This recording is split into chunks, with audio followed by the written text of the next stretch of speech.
Ang lamig ng panahon at papunta kami ngayon sa aking kaibigan. Kaya magte-train kami ngayon. Papunta kami sa Schwab München. Doon nakatira yung isang kaibigan ko. Papasyalin namin siya. Bibili pa kami ng ticket. Ang gulo-gulo ng buko kasi mahangin ngayon dito sa sa amin. Very windy. Kaya ganito ang mga buhok ngayon ng mga tao. Umsteigen halt. Maliit lang ito na train station.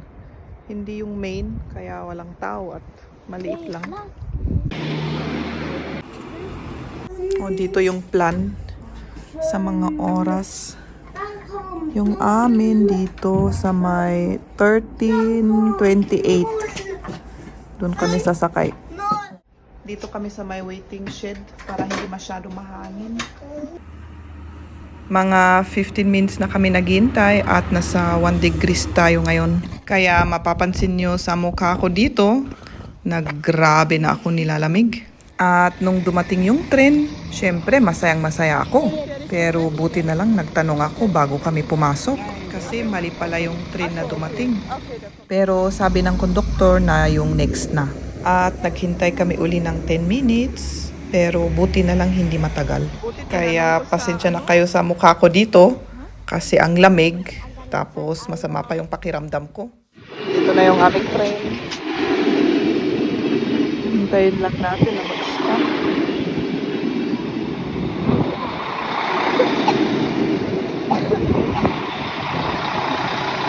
Hier kannst du drücken auf den Knopf.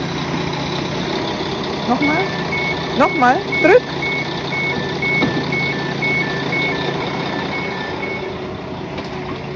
So, wir können ja hier schon sitzen. Ja. Hier.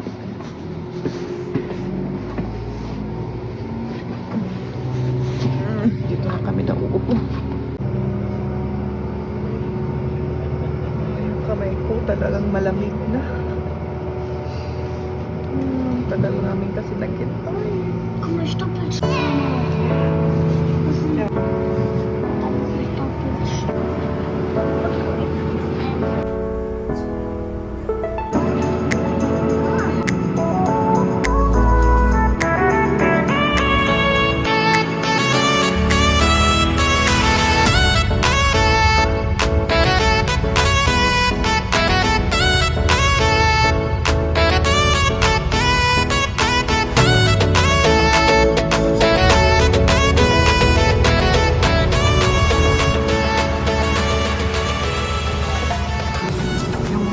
Kasama ko kasi nakatira sa ibang lugar. Maliit na maliit na community. Mas maliit sa Augsburg. Yeah, schau mal. Yeah. Baka daw makakita ko ng baka. Sabihin ko daw sa kanya.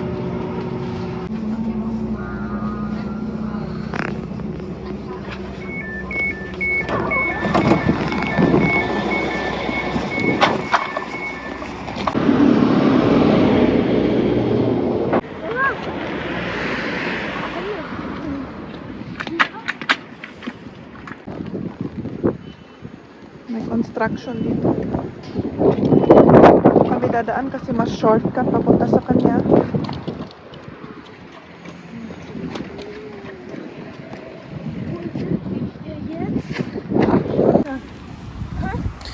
Ja, das ist ja keine große Stadt mehr hier. Deswegen kann sa lugar na ito, mas marami na yung mga bahay-bahay na tig-isa. Kasi wala na tayo sa city. Liam, da kommt ein Auto.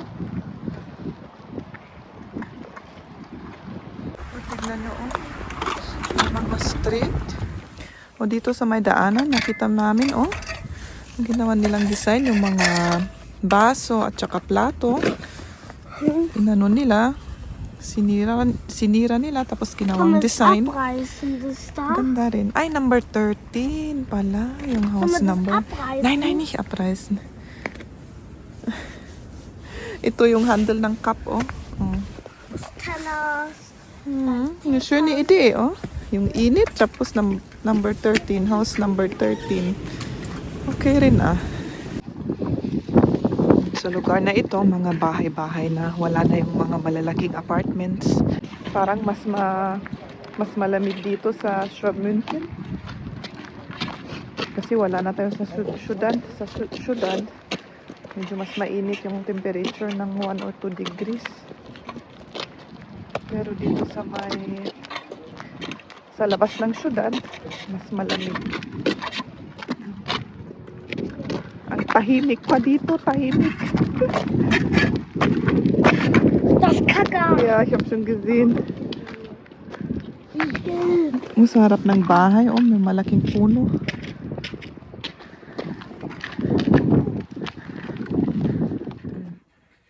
Magpagupit ngayon si Liam sa kanyang barbero. Boah, knapp. Au.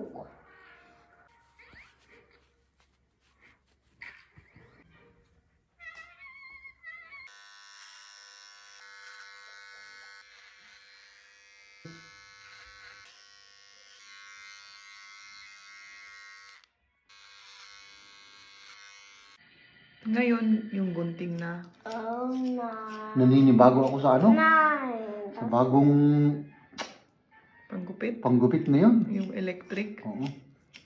Mas maliit kasi yung una, yung Mama, fertig. Kannst du eine andere Sendung machen?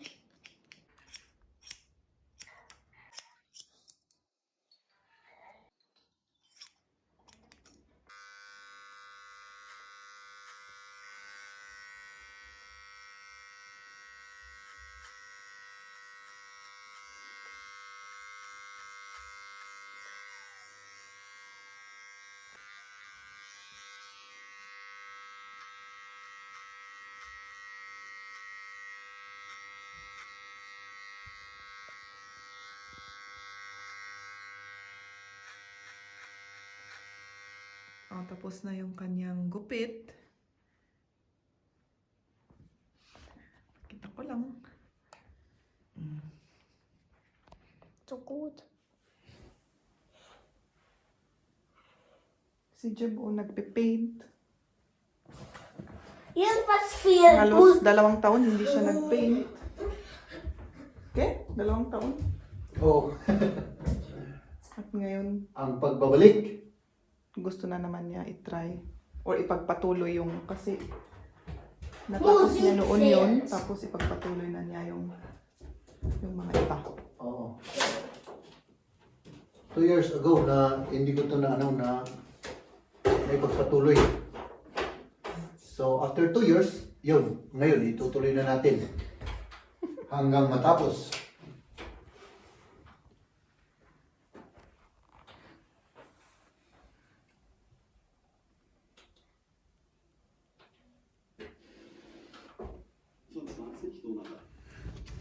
Ano yung ginagawa mo? Gumagawa ako ng spätzle. Ang daming trabaho naman yan. Ito na yung naluto. Specialty ng Yung mga German. yung mga German. Pero ang daming trabaho, ano? Oo, yung mag-ganon. Magganyan ang mahirap. Oo, ayan. Kasi kailangan malaglag lahat. Oo, malaglag. Tapos yung, anong tawag dito? Taig? Dough ba? Ang tawag Yung dough. dito. Kailangan Ilagay ilagay dyan. dyan. Oo. So, ang daming trabaho, ano? Tapos ito pa, gagawin pa to. Tapos ilulutong ganyan.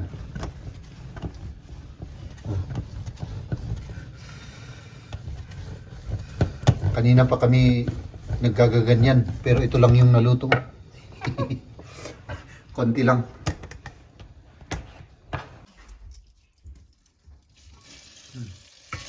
Tapos ilalagay sa butter pala. Oo. Gawa tayo ng Käsespätzle. Ito yung cheese na inano ko. Grinayan ko. Tapos ilalagay yung cheese dyan, ano? Oo. Ich bin an dem Stuhl am kaltesten. Masarap Nalagay ko na naman. yung cheese.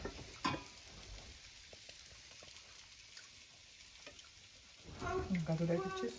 Nagadok. Limet, no nagadok. Mas maganda kung marami. Mas masarap. Oh.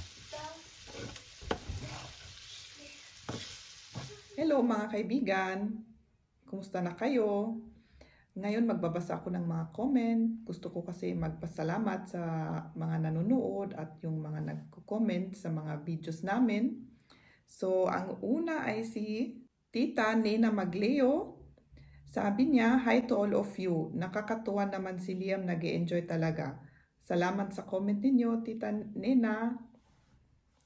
Tapos si Jude Ibarreta.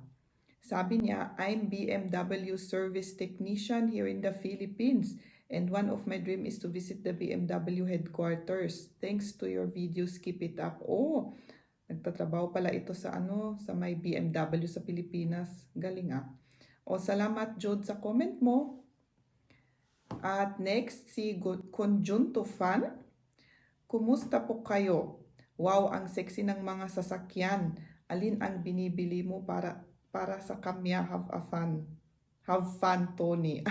Salamat sa comment mo, Conjunto. Si Kalingap Guide Official. Wow, grabe ang lamig naman dyan, Madam and Sir. Stay safe always and God bless. Salamat, Kalingap Guide Official, si Guide. Ito. Salamat sa comment mo. Si Tita Mamiet, yung tita ko ito. Ganda ng mga car, parang toys lang. Oo, tama. Salamat sa comment mo, Tita Juliet. At si Tita Nita Channel, sabi niya, I like raw mushrooms. Ah, ikaw rin na. Kumakain rin baga pala ng raw mushrooms. Masarap, di ba? Salamat sa comment. Hanggang dito na lang tayo.